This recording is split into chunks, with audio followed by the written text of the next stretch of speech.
Hello and welcome to another update video about Solana. Solana tries to hold, or the bulls at least are trying to hold the support region, but still no substantial reaction to that support region as highlighted in orange yet.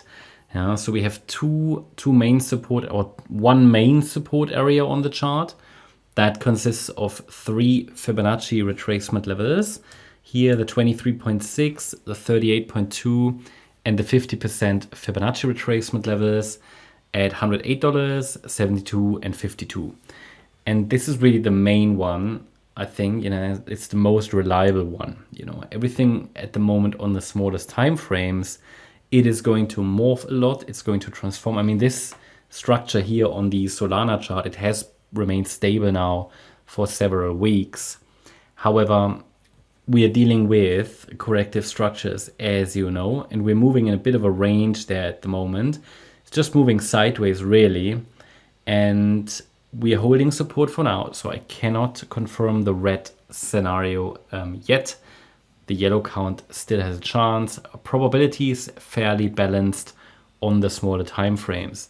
Maybe before we dive into the micro, let's take a quick look at the Solana long-term chart, because it tells us about the overall expectations. I think I accidentally selected the short term again. Let's go to the Solana long term. So, because otherwise we forget about really, what it's really about and just take a look at micro. No, but this is what the market sort of could do, should do. We are obviously, and that's at least the assumption, we are still in a bullish market. There is a bearish count here on the chart. There is a bullish one. This is the daily time frame.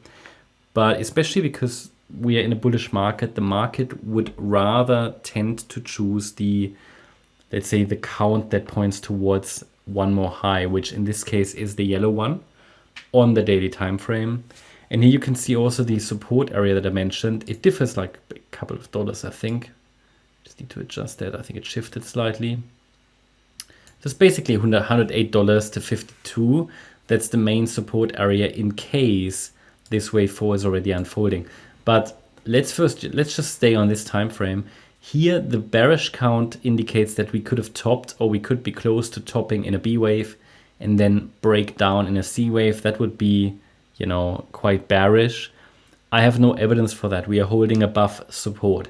The support area is here on the chart, and as long as it's holding, even if we go down all the way to $52, the chart needs to be able to withstand that, okay?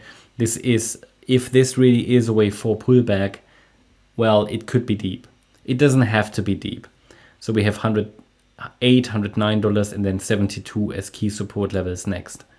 But all I want to share with you is we're likely not finished with the correction, at least, it's not clear at this stage. But from these two counts, where one is bearish, one is bullish, I'm leaning towards the bullish one on the daily time frame. And one more high should send us into all-time high territory. Yeah, around 440 to 713. Looking at the shorter time frame then, and this is different perspective because we're now just really on the smallest time frame. And that third wave and that fourth wave that you just saw on the daily time frame. Again, quick reminder, that third wave up there, this fourth wave down here, this is what we're dealing with on the smallest time frames as well. At the moment on this time frame, the idea is that there is a chance that this third wave is still unfolding, so we might not need to test that lower support region. It might be a little bit too early for that. But then the market, to keep that scenario alive, as per the yellow microstructure here, in which we could get one more high in this larger third wave, the bulls need to defend the $127.47 level, which is the lowest, or the lower boundary line of that micro support area that you see there on the chart in orange. And it indicates that if we break below that level, below $127.47, it will shift probabilities to more short-term bearish interpretations. For example, that in the red count, this red wave 5 of A is unfolding. What's the red count? Well, the red count indicates that we are already in the fourth wave. So in the yellow count, we get one more high, and then we start the fourth wave, and then we rally further. And in the red count, we are in the wave 4 already, okay? But we could be looking at an ABC rally or something. So in the red count, one more low is likely. It doesn't have to be. So that's why I said in previous updates this week or maybe next week, I'd like to see a rally either from here, but if we cannot hold that micro support area, then the next support would be down there around $108, $109, and we could get a reaction then from there and a bounce. Now looking really at the microstructure, as I said, we're holding support.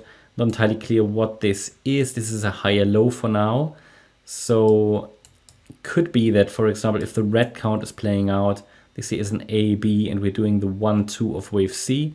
So there are too many options on these smaller time frames. But what I can tell you is that if the red micro count as it is unfolding, there is a potential for a higher B wave.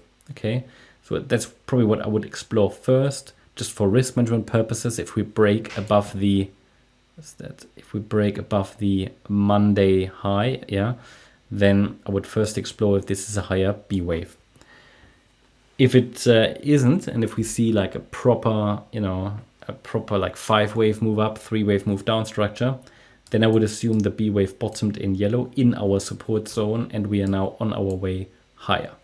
That's my update about Solana. I hope you liked the update. If you did, please hit the like button, leave a comment and subscribe. And if you really like the content, then please check out the channel membership. Also, make sure that you follow us on Instagram and Twitter for additional content. Thanks a lot for watching.